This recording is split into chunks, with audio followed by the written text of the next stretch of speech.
And we're also fighting crime today. I'm not going to review any knives or talk about knives. Just going to be talking about crime fighting because I'm in this getup right now, my alter ego, the Red Hood. Yo, don't forget to hit that subscribe button and don't forget to hit that bell icon so we can squad up in the comments.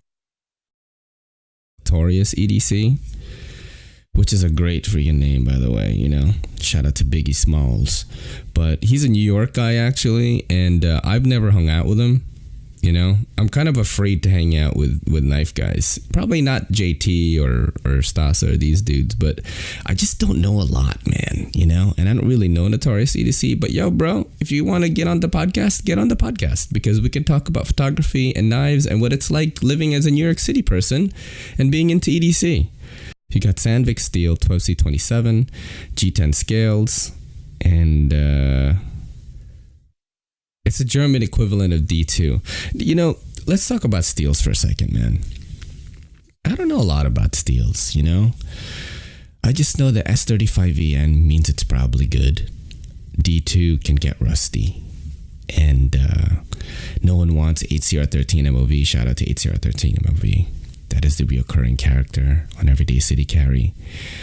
And I'm going to make merch with him, you know? And I think you guys will buy it, hopefully.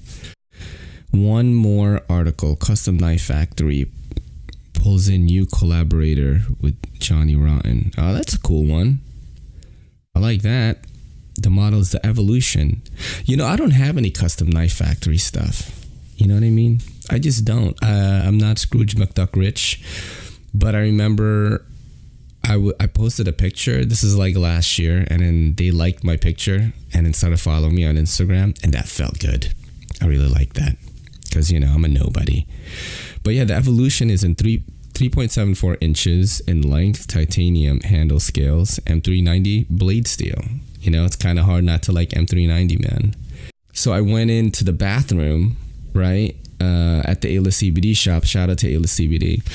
This was in the morning. No one's there yet. I open up because, you know, I'm the GM. I'm the GM because I'm the youngest brother in the Sarian family. So they were like, hey, let's put Ray in the shop and have him open it every day. I go in the bathroom and I'm about to take a leak, right? You know, doors locked, whatever. Lights completely shut off, okay? It's not a power outage. It's because the bulb went out. And, you know, I really had to pee, man. So I got the Olight out of the pocket sheath, lit the place up. There you go. EDC wins the day. And then, like, a month later, this is so funny. Like, somebody took a crap, like, right in front of Ayla CBD while we were closed. And our garbage guy, like, had to clean it up and all that. And he was like, find out who it is. And it was that same dude that stole the bike with his, like, crackhead girlfriend, like, arguing. They were doing the crackhead movement, you know? They were, like, doing the crackhead. And, yeah, like, took a crap flat out. Which is crazy. But, you know, a week later, there was, like, a bunch of garbage. Because, you know, things get swept up by the wind. And you can get fined if you have, you know, a lot of litter in front of your shop. And then the crackhead was there. And one of the owners of the shop was like paid him to clean up the garbage, and he did an amazing job. Like a, you know, quick story that's kind of like about the Hood Freight Train, sort of in that same area, is in the shop. Some guy like stole a kid's bike, and it was this crackhead, right? You know, while we were closed, this next door neighbor's kid puts his bike sort of in this gated area. His dad was like, hey, someone stole my kid's bike around like between 6 and 9 a.m. Can you look at your cameras to see if you know, you can see who it is? And I saw it, yo. I saw the dude. I found him, and I'll splice this picture on here. Yeah, I have JT on the notes. It says JT and the Hood Freight Train. So JT sends me this video, and it's from the Bronx, and it's this dude. I'll splice it in here. He's just carrying like all this stuff behind him, like carts, I think. That's just hilarious. And that's the type of stuff that I see here every day. You know what I'm saying? You know, that's normal in New York City, right? New York City is a funny place. It's kind of like there's a lot of modernization, but there's a lot of stuff that looks like it shouldn't work, but it does, you know? Also, like, oh yeah, Tony Meter. I always check out his stuff. That dude has the coolest stuff.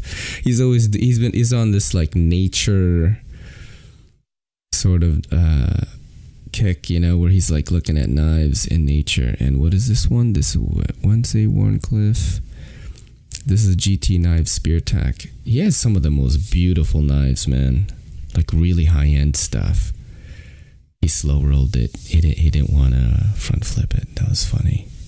That looks like a rich guy one. Let's do that. What is that? That is the H. Blomeris Knives LL11, all fancified. Dude, look at that. Yeah, look at that. Look, and there's like, is that koi or something? Or like some fishies?